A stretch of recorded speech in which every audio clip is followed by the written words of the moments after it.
Okay, are you ready to get the care package dropped on you? No. No. Are you ready to receive Drake's mom's fresh cookies? Yes. We're going to go over the latest Drake album with Care Package. It's a compilation. I'm sorry. It's a compilation album with Care Package.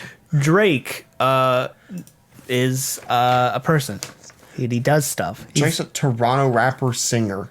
And he loves the Raptors.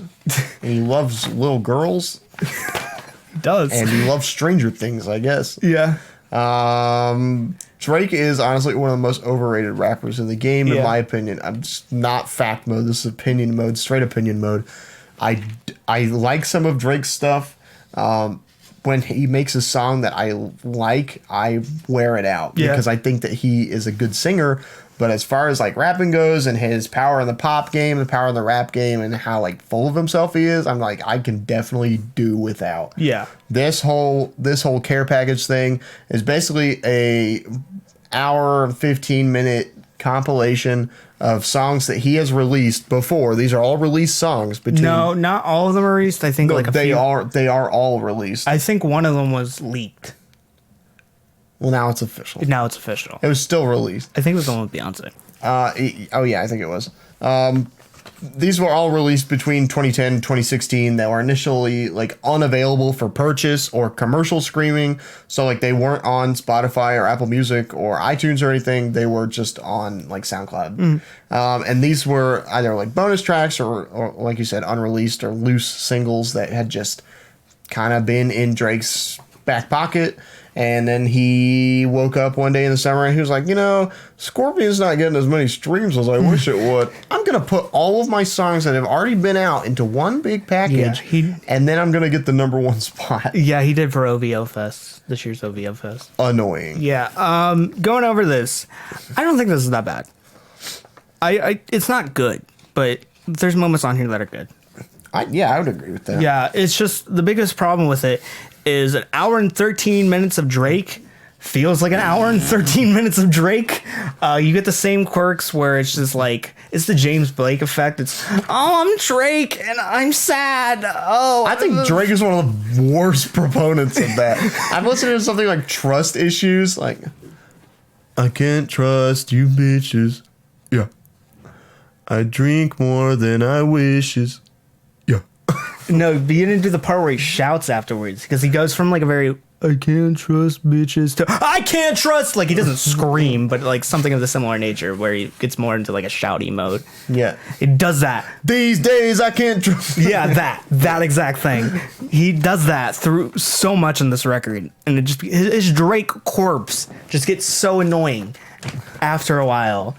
You just can't handle it. By the end, I'm like, I Get Lonely, I'm just dead.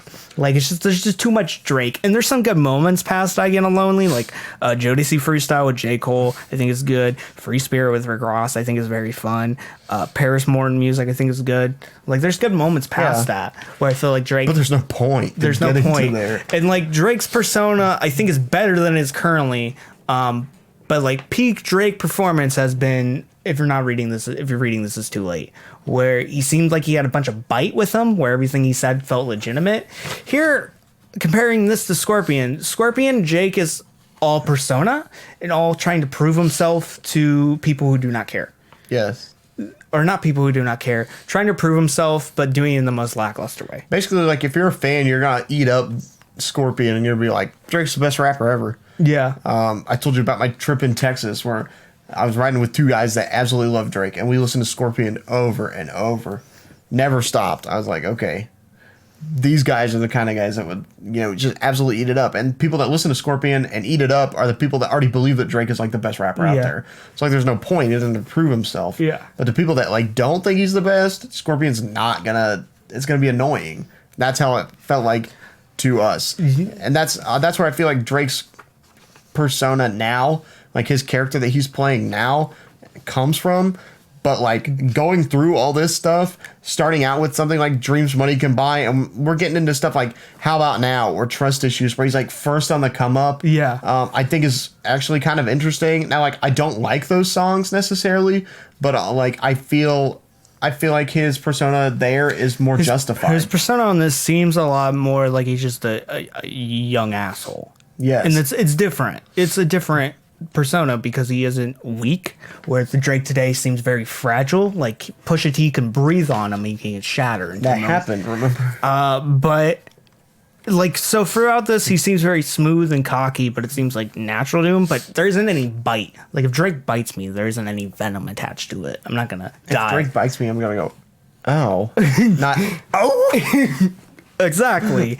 Because like if you're not reading This Is Too Late, he was at the point where he's very venomous. Yes. And it really worked for him, and he felt like everything he said meant everything he said, and everything he said was completely backed up by the logic of facts. Whereas this, it's just, I don't know, like he believes his own stuff, but I don't believe it, if that makes sense. Yeah. Whereas nowadays, Drake doesn't even believe his own stuff. I don't believe his own stuff. We're both on the equal page. Yeah, no one believes in Drake anymore. Now we all need to believe. If you hear the bell, you believe in Drake. And you need to keep your belief in Drake.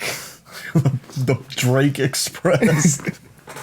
The polar Drake Because he really loves children. Drake sings the hot chocolate song. Going over some moments I really like. Dreams Money Can Buy, which features a Jai Paul sample. It's really amazing. I just like the way that sample's used. That's used very skillfully, I feel like. Yeah. Also, I didn't know Jai Paul says, don't fuck with me, don't fuck with me. I never realized that. I just always kind of thought it was like some humming. I never realized that. It was only where it was like I accidentally listened to the clean version and like Jai Paul's like verse or his like snippet was just spliced even more. I'm like, this is not right. This is like some Ghost Adventures stuff. Yeah. We get Motion with Sampa, where I feel like Drake's harmonies aren't as good, but I feel like when his harmonies are combined with Sampa, they really work. On his own, Drake isn't as good, but when we get into these added, like, yeah, it really measures out really, really well. We have moments like Days in the East, where he's talking about how Erykah Badu, he went over to Erykah Badu's house and she served him tea. I thought this was a kind of a dumb track. It's dumb, but I enjoy it. I enjoyed the story, but also like every single verse was like, I went over to Bill Clinton's house. He asked me if I wanted a Pop-Tart. I was like, okay, well, I'm just name dropping here. Moments like Jodeci Freestyle, where J. Cole and him actually have a pretty young mesh. I really like young J. Cole in that track. It really fits, like it works. Yes. Also, his dad's at the end of the track, and it seems like he's trying to hang up on him. It's like, okay, yeah, dad. Okay. Bye. Like his dad won't shut up. His dad just keeps on overtaking him, which I think is great. Again, not as good as Maxo Cream's dad. No, Maxo Cream's dad, top tier dad, hype man of all connoisseurs.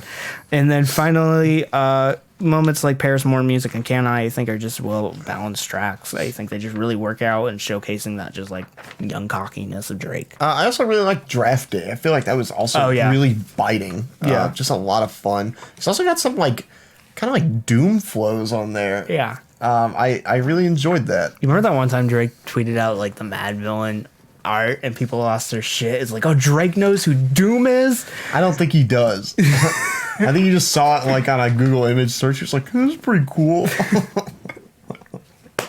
I wonder if I could use this for my album art. I'm not convinced that he knows who Doom is. Yeah, keeping in mind that all scores are futile and meaningless right now, I'm feeling a 5 to 6 on this. I'm feeling like a 4. 4. I'm just not like I'm not a big Drake fan. And like I said, like when I like a Drake song, I like them. In My Feelings, I thought was really good. Nice for What is really good. Hotline Bling, of course, absolute classic. I love that song. If you're reading this too late, the entire album. What a Time to Be Alive, I think is also really good. Other than that, like, you know, Drake's not, I don't think he's anything really. Yeah. Drake ain't shit. And you heard it here. And you're gonna leave it at that.